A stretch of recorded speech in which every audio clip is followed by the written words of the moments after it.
కాంగ్రెస్ కు ఓటు వేసి ప్రజలు కష్టాలు తెచ్చుకున్నారని అన్నారు మాజీ ఎమ్మెల్యే రోహిత్ రెడ్డి. 420 హామీలు ఇచ్చి రేవంత్ ప్రజలను మోసం చేశారని మండిపడ్డారు.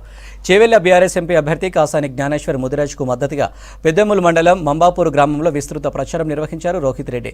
బీఆర్ఎస్ హయాంలోనే అన్ని వర్గాలకు న్యాయం జరిగిందని చెప్పారు.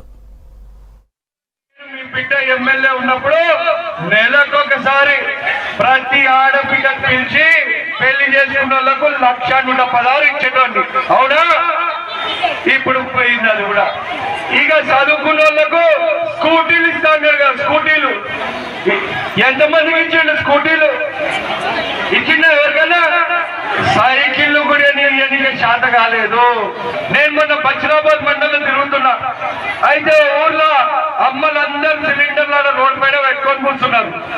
ఏంటమ్మా మరి సిలిండర్లు రోడ్డు మీద పెట్టుకుని ప్రదర్శన చేస్తున్నా అని అడిగితే లేదు నాయన గ్యాస్ బండి వస్తుంది అన్నారు. అవునా? ఎంతకి ఇస్తుండు గ్యాస్ అనేసి అడిగిన. అంటే సచ్చినోడు ఆ నోట్ల మన్ను పోయా వాడు 500కి ఇస్తా అన్నాడు.